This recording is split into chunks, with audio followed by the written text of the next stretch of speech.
I'm going to teach you how to ad-lib. So the 3 things to remember when you are thinking up ad-libs to do for your song, remember to pay attention to your pockets, your rhythmic pockets. The second thing to remember is that your lyric choices are there to complement your melody. The third thing to remember is to practice beforehand. So you get done recording your lead vocals, and then all of a sudden there's the dreaded, all right, it's time to do ad-libs. The biggest thing to remember is our rhythm pockets. So in no way do you want the ad-lib to take place of a lead line.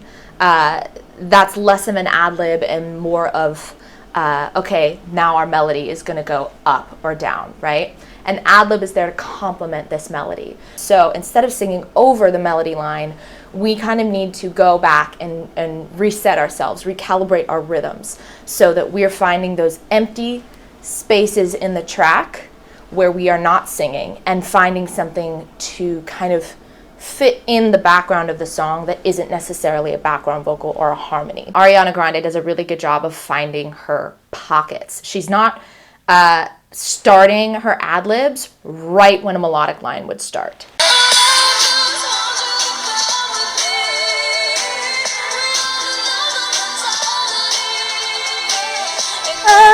You know, she finds those pockets of, you know, you're almost recalibrating. It's like, I just want you to come with me. You need to take a breath for your next line. Whereas when you're ad-libbing, you actually want to sing where those breaths would be taken. All right, number 2. So your lyrics should complement your melody. You know, you're not just going to say, I love you in a song that's about having some sort of angst or getting upset. Usually the lyric matches the one before it, maybe the one after it. They are a continuation of what the song is about. Maren Morris does a really great job of this. I have a little example here.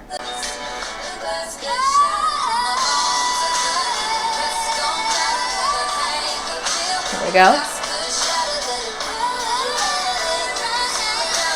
Yeah. Okay, so she's kind of repeating that, let it rain, let it rain, let it rain. So she's adding emphasis to that lyric line, and it completely makes sense with what she's trying to tell everybody. Number 3 is to practice beforehand. When you're working with a producer, you're kind of on a timeline. You're on a budget. Your producer's prepared. You should also be prepared. Sometimes this can be the difference between a professional recording artist and someone who's a novice. Have the melody of your song, take it back with you from the studio, record yourself singing over this line like you would similarly in the studio with your producer. Sit with it and say, okay, that sounded great, that didn't sound as great. This sounded great if I commit to it.